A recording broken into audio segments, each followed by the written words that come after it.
Assalamualaikum dan salam Malaysia Madani. Bersama saya Anisia Daulus dalam Berita Pagi Sabah edisi Sabtu 10 Jun 2023. Seramai 20 pelajar lelaki berumur dalam lingkungan 13 hingga 17 tahun yang tinggal di asrama sebuah sekolah menengah di daerah Pitas disyaki keracunan metanol pada Selasa lepas. Timbalan Pengarah Kesihatan Negeri Kesihatan Awam Dr. Asid Sana dalam satu kenyataan media di Kota Kinabalu memaklumkan hasil siasatan awal mendapati semua bangsa mempunyai sejarah mengambil minuman berkarbonat yang dibancuh bersama dengan cecair spirit dipercayai mengandungi metanol. Kes terawal dilaporkan pada pukul 8 malam Selasa manakala kes terakhir dilaporkan pada 6.30 petang Khamis. Menurut Dr. Asid, sebanyak 8 kes mengalami gejala seperti lemah badan, sakit perut, muntah, kabur penglihatan dan pening kepala. Manakala 12 kes lagi tidak mengalami sebarang gejala. Kesemua kes telah mendapatkan rawatan awal di Hospital Pitas. Sementara itu, daripada 8 kes yang bergejala, 2 kes telah dihantar ke unit rawatan rapi ICU Hospital Queen Elizabeth, HQE dan HQE 2 pada Khamis. 5 kes lagi dihantar ke HQE pada hari yang sama untuk rawatan lanjut dan 1 kes masih dirawat di Hospital Pitas. Menurut Dr. Asid selagi, pihaknya sentiasa memantau keadaan mangsa.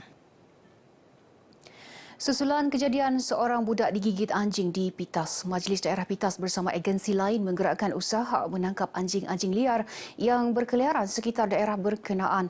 Setakat ini 7 ekor anjing berjaya ditangkap dan dikurung untuk langkah keselamatan. Ketika dihubungi RTM, Ahli Dewan Undangan Negeri Adun Pitas, Datuk Seri Rudi Awah memaklumkan usaha tersebut akan diteruskan walaupun mendapat bantahan pihak pencinta haiwan bagi memastikan tiada lagi kejadian sama berlaku. Dalam kejadian Rabu lalu, kanak-kanak lelaki tersebut cedera digigit sekumpulan anjing liar di kawasan lapang Jalan Mampakat Laut Pitas. Mangsa diselamatkan orang awam sebelum dihantar ke hospital. Mangsa dipercayai menyusul ibunya yang keluar bekerja dengan berjalan kaki kira-kira 300 meter dari rumah mereka tanpa disedari ibu dan neneknya. Mangsa kini masih dirawat di Hospital Wanita dan Kanak-kanak Likas dan dilaporkan dalam keadaan stabil.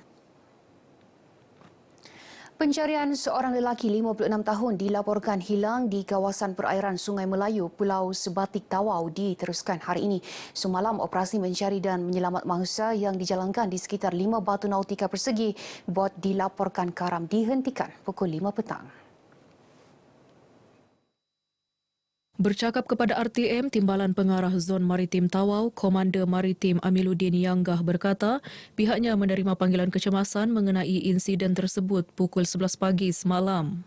Ketika kejadian mangsa, Abdul Rahim Kasil bersama isterinya Norlina Arifin, 45 tahun, jatuh ke dalam laut selepas bot yang dinaiki melanggar objek keras di permukaan air. Dalam kejadian ini, Norlina turut mengalami kecederaan di bahagian kaki dan kini dirawat di Hospital Tawau. 6 kenderaan disita manakala 48 notis kompaun dikeluarkan dalam ops khas pemandu tiada lesen memandu di Jalan Kuhara Tawau pada Khamis. Ia melibatkan kesalahan tiada lesen memandu, cukai jalan kenderaan, pelindungan insurans dan tiada lesen vokasional GDL selain kesalahan teknikal seperti nombor plat pendaftaran kenderaan yang tidak mengikut spesifikasi. Menurut Ketua Bahagian Penguatkuasaan JPJ Negeri Sabah, Romi Matalib, 280 kenderaan diperiksa dalam operasi bersepadu ini yang dijalankan JPJ bersama Polis Diraja Malaysia PDRM, Jabatan Imigresen Malaysia JIM, Agensi Anti Dadah Kebangsaan AADK dan Lembaga Pelesenan Kenderaan Perdagangan LPKP. Fokus operasi kita pada malam ini adalah untuk mengambil tindakan tegas terhadap pengguna jalan raya yang tidak memiliki lesen memandu. Tahun 2023 ini adalah merupakan tahun penguatkuasaan bagi peringkat JPJ Malaysia. Jadi untuk JPJ Sabah tidak ketinggalanlah untuk kita menyahut kita punya tahun penguatkuasaan JPJ Malaysia. Jadi mana-mana pemandu yang tidak memiliki lesen memandu, kita akan ambil tindakan tegas. Terutamanya kita akan menyita kenderaan. Romi ditemui pemberita semasa ops berkenaan di Tawau. Tambah beliau, operasi seumpama akan diteruskan di seluruh Sabah bagi memberi kesedaran pengguna jalan raya untuk mematuhi undang-undang dan peraturan lalu lintas di negara ini.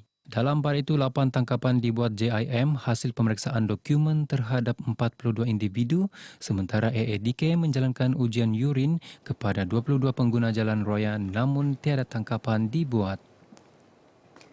Jawatan Kuasa Tagal Babagon Bawah Pinampang disaran menubuhkan koperasi bagi memudahkan mereka memohon skim pembiayaan yang disediakan di bawah Suruhanjaya Koperasi Malaysia SKM. Menteri Pembangunan Usahawan dan Koperasi Datuk Iwan Benedict berkata SKM menyediakan pelbagai kemudahan pembiayaan termasuk pembiayaan mudah melalui tabung modal pusingan TMP SKM dan bantuan pembangunan koperasi. Menurut Datuk Iwan, SKM turut menyediakan khidmat nasihat dan bimbingan bagi membolehkan jaringan kerjasama antara koperasi dengan pihak swasta. Beliau menyatakan demikian dalam ucapan sempena majlis menandatangani Memorandum Persefahaman MOU antara Jabatan Perikanan dengan Tagal Babagon Bawah Pinampang di Pinampang. Teks ucapannya dibacakan Setiausaha Politik Kementeriannya Kal Mosom. Datuk Iwan yang juga ahli Parlimen Pinampang menyambut baik usaha jawatan kuasa Tagal Babagon Bawah menjalin kerjasama dengan agensi kerajaan berkaitan. Sistem Tagal atau Bombon dalam bahasa Kadazan Dusun adalah satu kaedah tradisional untuk memelihara sumber hidupan sungai. Jabatan Bomba dan Penyelamat Malaysia JBPM memberi pengiktirafan kepada 5 pegawai kanan Kerajaan Negeri Sabah dengan menganugerahkan pemakaian pangkat kehormat bomba.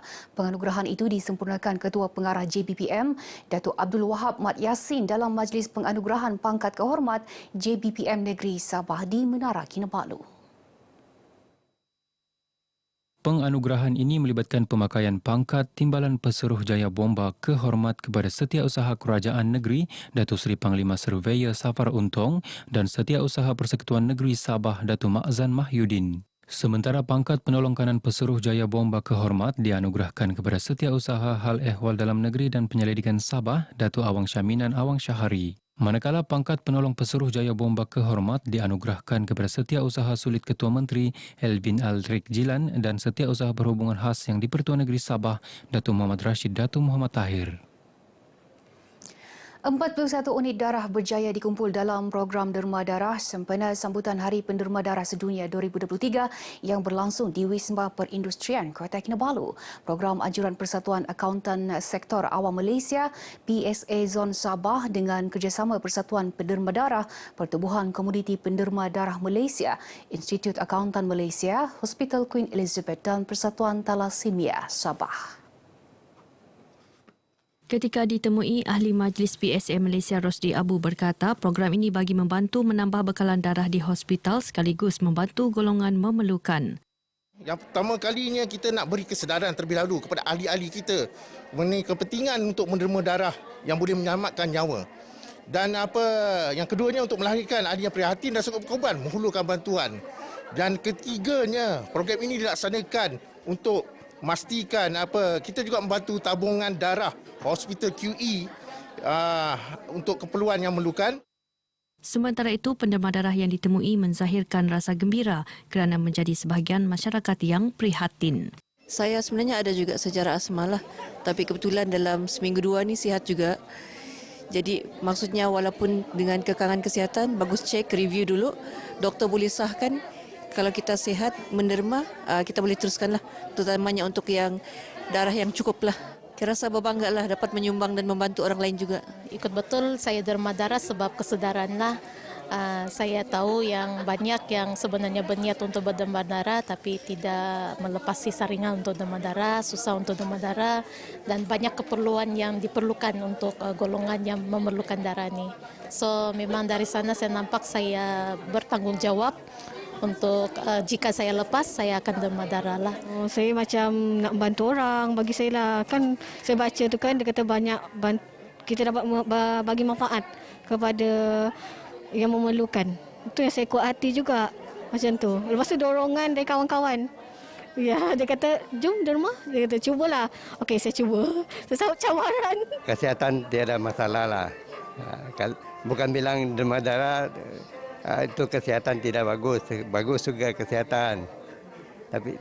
Tapi banyak orang takut mau pergi derma darah juga. Itulah saya bilang kadang-kadang ini barang mesti mau pergi jalan-jalan juga tengok apa kempen derma darah supaya derang tahu itu derma darah.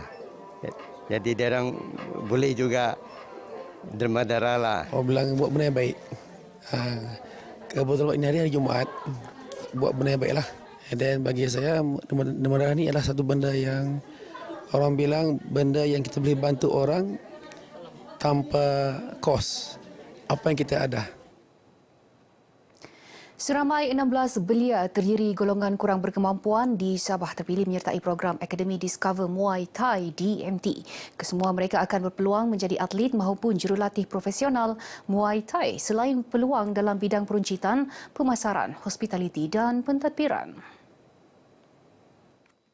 Ketua Pegawai Eksekutif DMT Imran Harid berkata, DMT turut bekerjasama dengan pihak berkaitan bagi mewujudkan peluang pekerjaan untuk graduan akademi tersebut termasuk dalam bidang hospitality. Bila kita open for recruitment, lebih daripada 90 anak-anak Sabah yang apply untuk masuk. Dan macam mana kita dapat number 90 ni ialah daripada tahun lepas lagi, our team sudah membuat engagement and outreach to different communities di Sabah, di gym-gym di berbagai kawasan.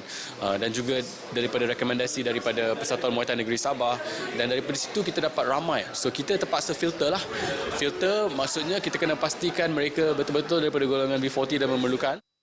Beliau menyatakan demikian ketika ditemui RTM di Kota Kinabalu. Tambahnya program-program yang dianjurkan turut menyasarkan belia kurang bernasib baik agar mereka dapat berdikari.